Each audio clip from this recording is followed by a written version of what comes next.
What's up, everybody? It's Mel coming to you from the Small Fry Show. On this video, now I want to really talk about the state of the trucking industry, man. And just some things I've noticed and seen over the years and whatnot. But before we get too deep in this thing, you already know what I need you to do. Make sure you like, comment, subscribe.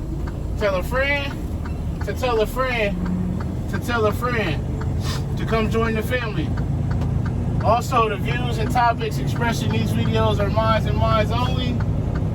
I am not a spokesperson for said company. I do not represent the company. My views don't express the company that I work for. Now that we got that out the way, how everybody doing? Hopefully having a good one and whatnot. We're leaving Cincinnati. We done made our switch. We heading back to Columbus. So this is one of the ones where he brought one for them and one for me. So I had to get one from down here to go back with the one that I had to take. You take two, you bring two. That's most generally how it works. But we'll cover that on a different video. But the state of the trucking industry, man, it's in a bad place, you know. And I don't know if it's lack of training, lack of awareness, lack of not caring, you know. A lot of people get in trucking because you can provide a good life for yourself and your family, and you know, I feel like it used to be an honorable job, but now, you know, you got people getting into it for the money, which is great, but then some of the stuff that should be basic and common ain't common. Like, you know, the distractions are there. The sleeping on the shoulder of the interstate, and I get it, man. So in March I'll have 16 years of experience. 2 more months, I'll have 16 years of experience. I know there's a lack of parking, and people say plan your trips, and that don't always go accordingly, and I get that, 100%. There's no reason people should be sleeping on the interstate, on the shoulder of the interstate, like the actual shoulder. So what it looks like is people are saying, hey, I'm driving, and my time runs out in 2 minutes. I'm gonna drive till my time runs out, and then I'm just gonna park right here on the shoulder of the highway. And so what they're having is, these trucks are getting hit. They're getting hit by other trucks, whether they're distracted, whether they veer off the road, whether they just see the marker lights and think they're on the road, and at the last minute, boom, they're not on the road. But these accidents are happening because people are sleeping on the shoulder of the interstate. And that's 100% preventable, because you shouldn't even be parked there, for one. And last week, going back north on 71 into Columbus, and south into Columbus, Grove City area, so it used to be where you could just go north and get over and then take 270 east or west, the outer belt around Columbus.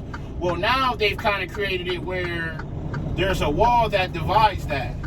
So you need to pay attention to the signs, but also get over to be able to take 270 east or west. And as I'm coming up 71 to get close to the interchange, I'm on the left side of the wall. There's a semi that is sitting in the travel lane, the ramp where he would have been like coming off of like Stringtown Road to get onto to veer left to come 71 north. Well, that's a ramp to where you've already got highway speeds. And what caught my eye was, I could see the way that I was coming, I could see the back bottom of his tractor where the brake lights would be, the white light. And so I'm like, yeah, what's this guy doing? But so what he was doing was, no flashers or anything, not that it matters, but what he was doing was, he was backing up in the interstate, in the lane, in the interstate, to back up to where he could get over to take 270 west. Listen, somebody comes through there not paying attention or not even realizing the severity of that, you're backing up in the highway. And now, I know what people are going to say, like, oh, if you're paying attention, if you're looking ahead. Yeah, maybe so, but if your brain has to see that, process that, then react to that. That this guy is backing up in an interstate. That's not something that's normal. Like, you don't see people backing up in the highway. You don't expect to see that. So now you're people are coming up on them and they're slamming on brakes, stopping behind them. And it's like, okay, what happened to going up to the next exit? Getting off, flipping back around. There's exit 2 miles up here. You could have got off, got right back on. And people get flustered and they can't make decisions in the moment. And a lot of this driving is making decisions in the moment, at the moment. You know, you're traveling 65, 70 miles an hour. You got to be able to think quickly, on your feet, problem solve, or either pull over and figure it out. Because that's, when people do things like that, they panic, and then they stop, and you got all this traffic coming behind you, not expecting that, and boom, that's how accidents happen behind you. Just like this car right here. They knew they needed to get over to turn left, but nobody wants to be behind a truck. So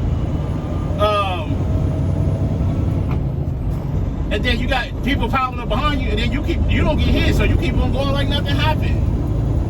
Those are the things that are going on out here, man. All the trash, all the we all do this job to provide for ourselves and our family, and to ultimately make it back home at the end of the shift. That's the ultimate goal, is to get back home safely. And with all these things going on, it's becoming harder and harder and more stressful. You know, there was a car last week that I had plenty of room. I put my signal on, I got over. They flew behind me, flashed their lights, boom, boom, boom, boom, boom. I passed whatever I was passing. I got back over, got right out of the way. And they came up beside me, but what they did was they got over right on top of me. Like, almost like they wanted to clip me. No signal, nothing. Listen, man. These trucks are big and they're deceptive. They're deceptive. What color red is? They're deceptive because of their size. They're deceptive because of their length, and they're deceptive because of people feel like they're slow. But he's not hurting me by getting over on top of me like that. Because if he clips me, he's going to hurt himself, not me. I'm not going to take nothing from that, but that do the police report and the accident report and take the drug test when I get back. He's putting himself at risk. But that's how people think. That's their mindset. And you deal with that day in and day out, and it wears on you over time, and it stresses you out. But that's the state of just everything that's going on out here nowadays, man. Everybody's out for themselves. Me, I want to be as safe as I can be, as productive as I can be, and ultimately make it back home safely to where my family don't got to get that phone call that something done happened because of me. I can't control everybody else, but I try to be as aware as I can be, think on my feet, so those things ain't happening. But ultimately, we can't prevent those. Certain things you just can't stop it. So that's why I say, man, try to be as safe as you can be out here. Be aware of your surroundings and everything that's going on.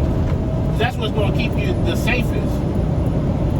But hopefully things get better, man. That's just a quick video that I had seen, and things that came to my mind is that as an industry, hopefully things get better. Do I see it getting better? No, I don't. But if these videos can reach just one person, man, and have an effect on them, then, hey, my job is done. So, as always, make sure you ride to your pickup and your delivery on time and safely. Call your loved ones. Tell them you love them. Love on somebody today. But most importantly, be the reason that somebody smiles today.